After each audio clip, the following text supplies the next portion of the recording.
Hey y'all, Brother Damon Chief Jones here. Let's talk about what's really going on. Now, Jesus Christ, God and man in the same body, okay? I'm not Jesus, I just follow him. I'm just man. He was man and God both, okay? Now, that being said, keep this in mind. People ridiculed him. People persecuted him because he, quote, kept company with a prostitute. Or some say prostitutes, plural.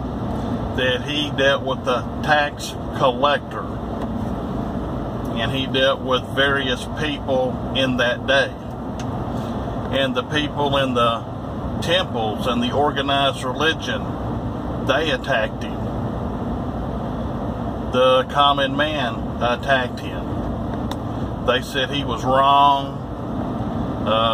He was accused of every kind of thing you can imagine.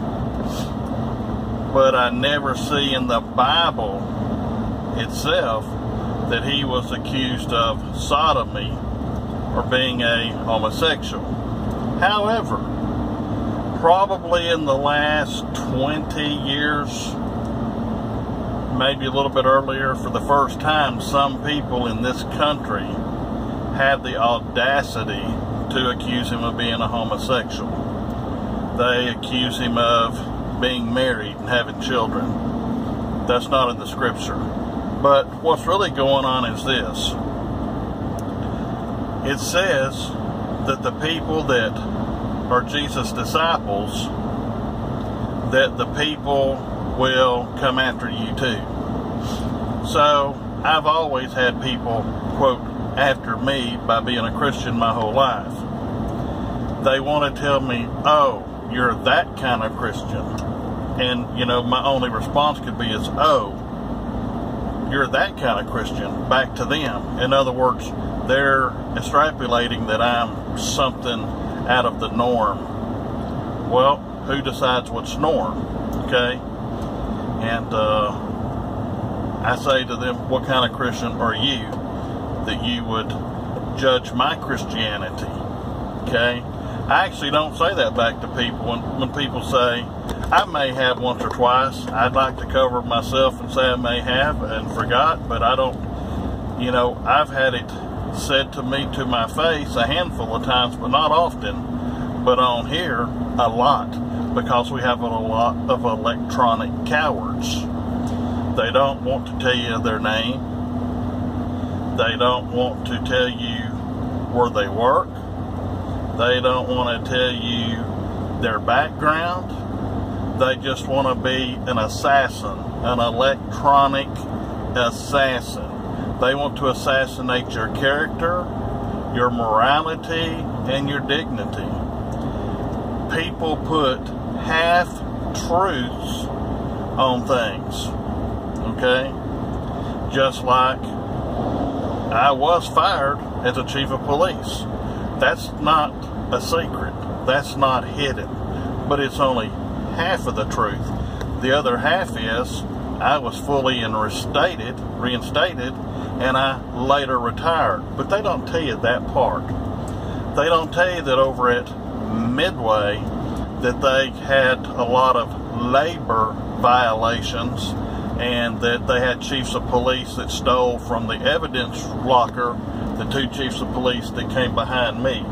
Me and the chief before me, we were cleared by the Federal Bureau of Investigation. We had no wrongdoing, but they stole. And in fact, one of those chiefs turned on the other chief, rolled over on the other chief, and they were both bad, but they needed to get somebody. So they prosecuted one and he went to prison. The other one, he, I think, actually went and become a city manager somewhere, just to show you how government works. And because of the sexual harassment complaints that they had and stealing and insurance issues, because of these things, the city could not get insurance over the police because the police were loose cannons, and especially the chief of police. So they had to disband, and not actually disband, they actually had a chief of police for some time, but all he could do is come there 8 to 5 Monday through Friday and sit at the desk and twiddle his thumbs, because if he did anything, they didn't have insurance to cover him. And they couldn't even have insurance for him to have a police car. So he couldn't do nothing. And I think somebody told me that's in the no zone that if somebody wanted to report something, they'd come up there to his office and he'd fill out a report, and that was it. But at some point they either disbanded them or they just had nobody fill in the position. And I think it's actually disbanded. I didn't keep up with them at that time. And I had some city council people at the time that wanted to reopen the police department when they could get insurance 3 or 5 years, 7 years later. And I talked to them. In fact, the city manager at the time, I talked to him and I gave him some proposals on opening up with a chief and 2 or 3 officers just to reestablish ourselves, and would wait 6 months or a year and get additional personnel. And I gave him the best prices he could possibly do. Well, he thought about it and talked it over, but he was still doing good to have the sheriff's office patrol the area. And he went through my file jacket and so forth and so on. Now, I've got the records, and somewhere, I don't know if it's going to be tomorrow, I don't know if it's going to be 6 months, and I'm still searching out. I'm going to find somebody that is probably a judicial judge or special magistrate that has the respect of the courts, respect of the police, and respect of the people, that will be in a non-disclosure, so he can't or she can't come out and quote, bring all these documents out and discuss them. What they'll be able to do is give me a sworn affidavit that verifies that I work for the agencies I said I did, and I work for the length of time I said I did, and that I retired from both of these places, and that I retired a 3rd time somewhere else, and that I have the experience I say I have, because I've got, I don't know, 75, maybe 100 different documents that'll say all those things, and it shows that I turned in an official retirement papers, and the city accepted them 2 different times at different locations. But you know, people's going to question that and question that and question that. And I've got people that know this whole story, and they're a sitting sheriff somewhere, or a sitting constable, or a sitting chief of police, or they're mayors in various cities that could verify I am who I say I am, and I have the experience I have. Okay? However, they're in office, and they don't want to bring down YouTube world onto them because they validate what I say, and then this man or woman that has no issues in the whole entire world will have people barraging their office with written requests and written records. In fact, one place I work, I was told by somebody that doesn't work there, but they know the people very well, that in 1 month's time, they had fielded over 1,000 phone calls wanting to verify my employment. So, they did it for, you know, a few people, but within a few days, it was just too much. So they basically said, here's our P.O. box.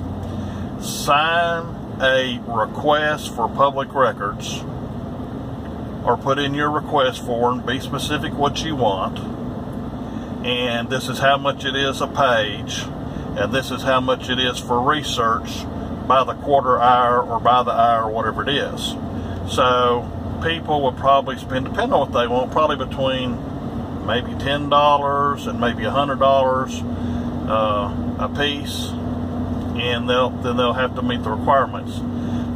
Now, the law says that there's a lot of things that they got to blot out, that's specific identifying information about me.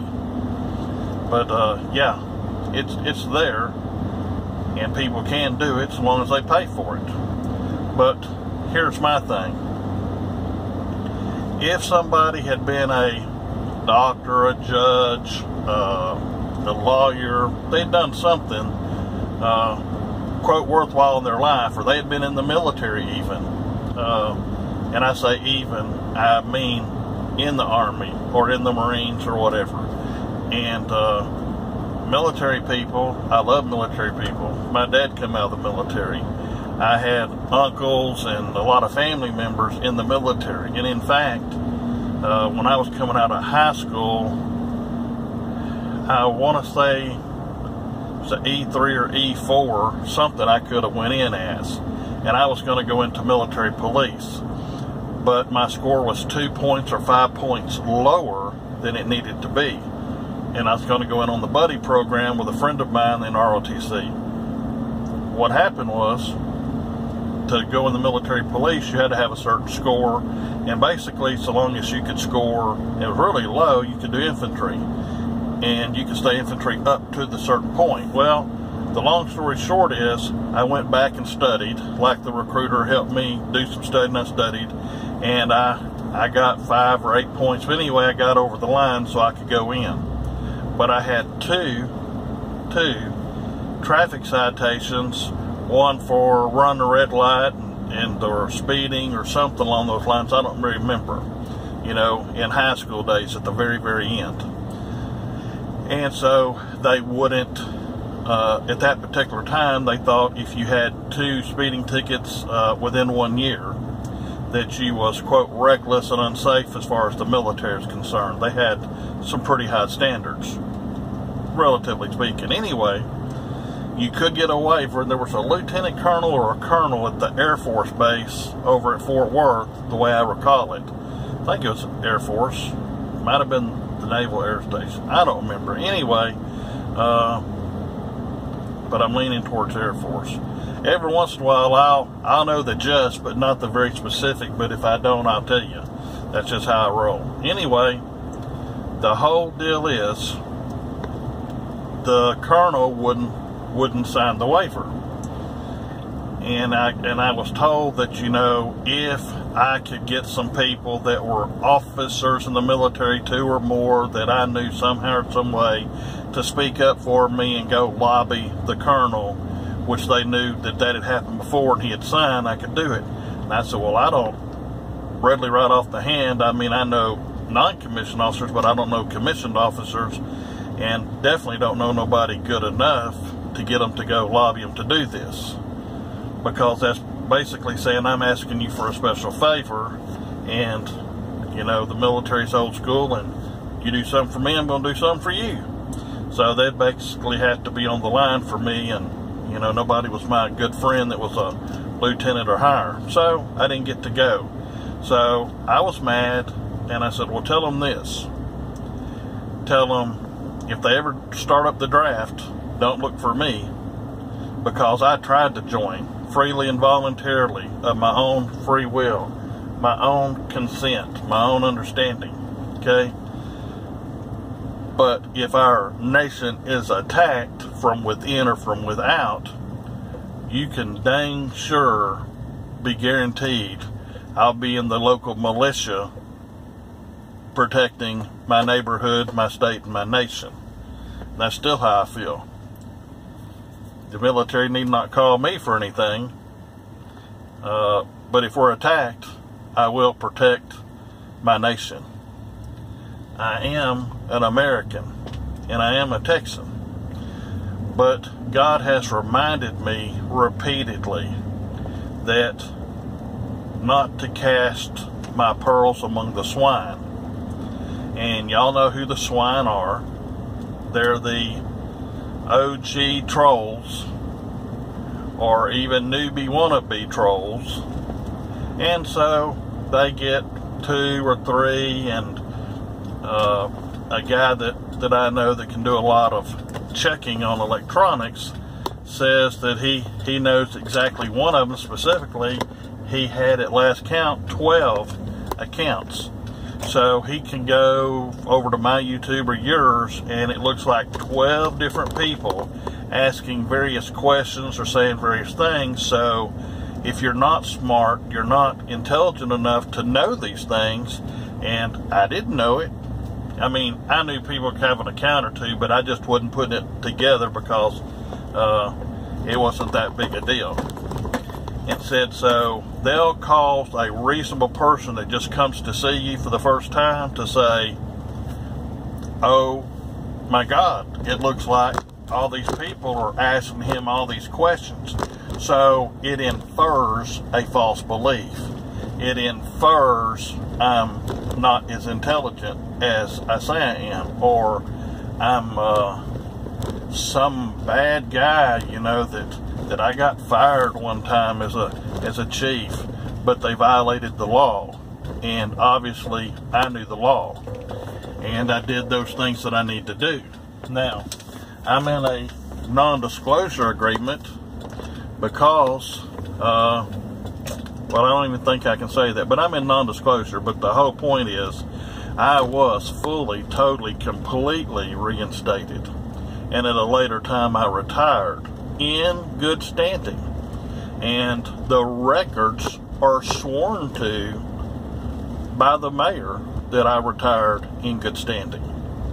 So, you know, it's sworn to and notarized, so there's no denying that, and that my retirement letter that I offered was accepted, that I retired at the rank of colonel and the position of chief of police in honor, in good standing. So you really can't get around that, but you can cause people to think that. And we got this troll that called a chief deputy at the sheriff's office, and see, I was running for a local office, and they wanted their man to have that position. So him and the sheriff got really ticked off at me, and they were playing favorites with people on investigations. So the constable and I was doing investigations on things, and they didn't like it. So they tried to put up roadblocks because they basically was afraid he was going to run for sheriff and get it, or I was going to run for sheriff and get it. So they caused a lot of hassles, and they had a lot of campaign violations, and that was reported to the state.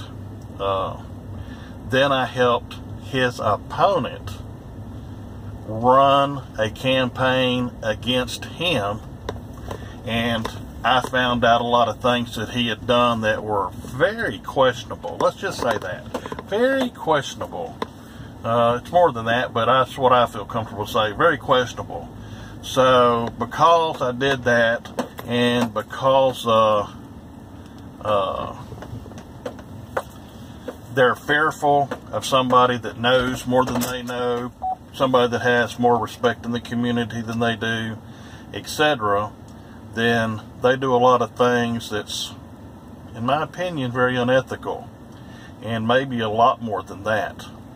Okay, so he has reason to hate my guts. In fact, him and the sheriff one time when I was on patrol, and there had been a fire in the area, and it was a pretty big fire. I was going around and checking the banks, checking the parking lots, checking the businesses and homes, because all the electric was gone. So that was the time a burglar or hijacker could have come in and wreaked havoc. So I'm offering to help down there, direct traffic, to do one thing or another that they might need. Well, they do. They threatened to arrest me. I said, here, go for it. You explain to the people why I am the chief deputy constable, and you stop me from performing my duties. Okay, you explain that. Well, and they crawfishing back to other place. And I said, well, come on, you know, it's time to do or get off the pot. I'm just keeping it real. So they backed up. Of course, you know, that's water under the bridge. But it just explains where they're from. They hate my guts. They've done everything they can possibly do to ruin my name. And I know that. And they don't know that some people that they talk to, I know. And these people like me. And they think that they're their friends. They allow themselves to do that because they want the protection of the sheriff. They don't want no misunderstanding, because the sheriff could cause you a lot of grief, or his chief deputy. You know, so this is how they operate. So I kind of exposed some things about the sheriff and his chief deputy, and it was honest and it was factual, and you could go get the records and check it. So it wasn't something I was making up. In fact, I got some copies of the records, and I had to disperse them.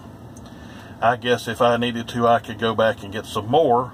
Of course, they would probably hide them or make it very difficult for me to get them now. At the time, I just kind of slid in and legally got them. But anyway, it is what it is. And people are going to criticize anything they don't understand. And people are going to criticize anybody that they think is arrogant, pompous, cocky, anything like that. I'm a humble guy. I'm just trying to live my life, and the whole reason, the entire, whole, total reason that I ever got a YouTube channel was to share my knowledge, because I kept asking God, how do I need to go about sharing my knowledge? You know, that you're the only life giver. You're the first law giver. Even in man's law, it says the oldest laws have the most standing. And they used to say the oldest laws stand on its head. And when you don't have 3 readings of a law, unless you're in an emergency status, which has to be open and notoriously posted, then it's not a law, it's a statute or it's a code. They treat it like law, but there's a lot of differences. Like I told you, I ain't a bar card lawyer, I ain't a bar card judge. I don't tell anybody anything of legal value. It's absent legal intent and all that rigmarole, okay? But I still know what I know, and God compels me to share my truth. And the Bible has the original covenants with man. A contract has a start date and an expiration date and exactness, okay? The Bible talks in nature, okay? The law talks in how we're going to word it and how we're going to treat it, okay? So if they deem a tree to be a thing called a pole, okay, then some lumber company that wants to come in and cut all these trees to make $1 million in this certain area, if they was a tree, they couldn't cut it. But if they artificially put a statute and say a tree is a pole, guess what? They can come in and clean it out. Do you see how they change laws into statutes on 2 readings, not 3? And in fact, Texas from 68 or 69 until until Greg Abbott went into office, they was having 2 readings of papers because they said this under state of emergency. And me and other people said, what emergency? Where's the papers? Where's it notoriously posted? We've been here our entire life and we've never seen anything that said it was under state of emergency. What brought this emergency about? It has to have a start date and end date. It has to tell you what the laws of the emergency are. There's rules even in war. They're called rules of war. So if you was in an emergency or a war standing, you know, and just like now, the military and the police are on a total war footing. The military, it's understandable on their military reservations and overseas and wherever they got to go. The police being on a war footing is not justified. They're a civilian enforcement group, okay? They enforce a lot of things that aren't law. They enforce feelings. We feel that you shouldn't do this, so we're going to make a on-the-scene determination that you're violating our feelings. and so we're going to ask you to leave. And then it turns into we're going to order you to leave or trespass you because we don't like you. We don't like what you're doing. So,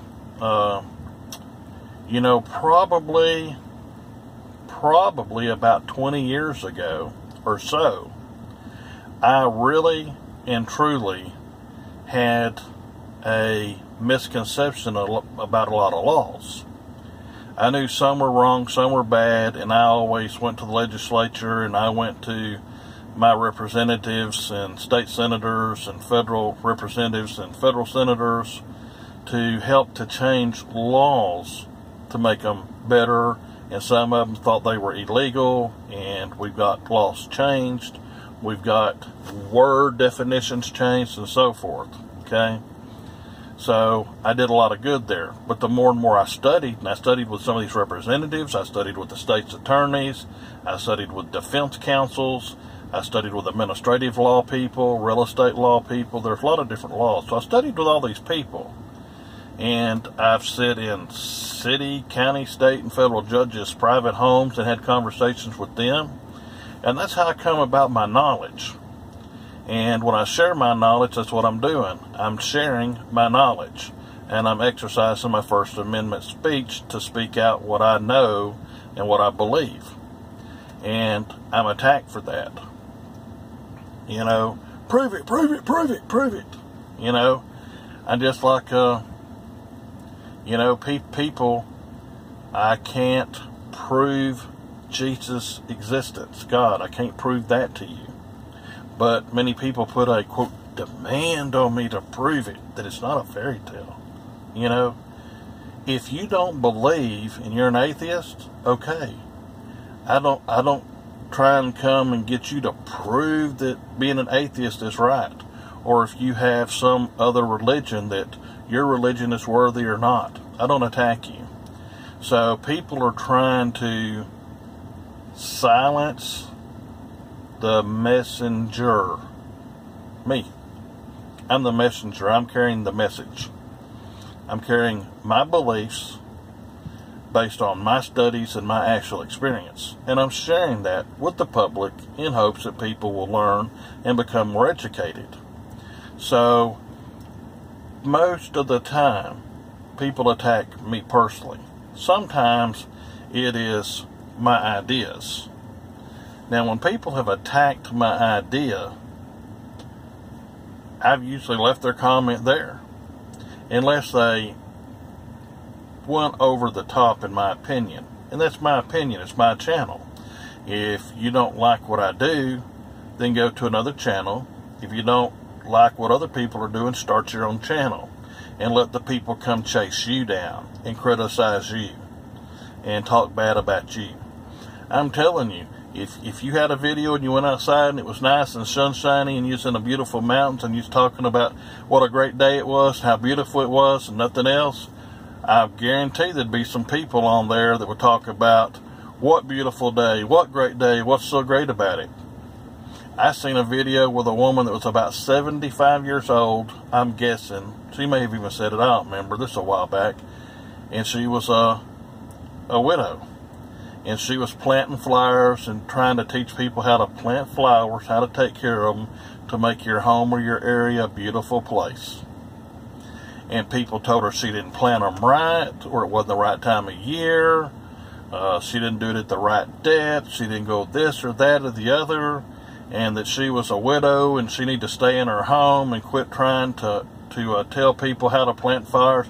I mean, they're pretty merciless to this woman, a 75-year-old widow. So, you know, with people like her being attacked, people like Jesus being attacked, people talk bad about Gandhi, people talk bad about Martin Luther King Jr., people talk bad about this one and that one.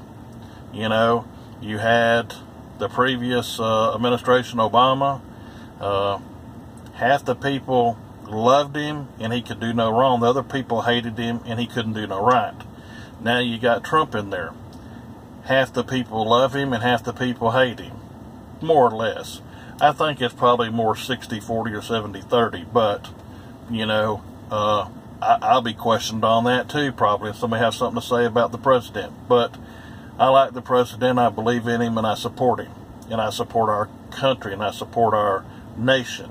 I support our flag. Now, my first allegiance is to Jesus Christ and his flag. Okay? And I don't hide that, and I ain't shy about that. But that doesn't mean I don't have no allegiance to my community and to my state and nation. It just means my first allegiance is to God. And the Bible says that you should love God with all your heart and soul. That he comes number one. That's before your husband, your wife, your children. Definitely before your nation. So your love for him must come first. Your obedience to him. Your allegiance to him. And he tells you choose him or Satan. It's a choice. So you can't choose him and then choose your nation simultaneously. So you can have a first allegiance to God, and your second allegiance is to your state and your nation. And that's how I am.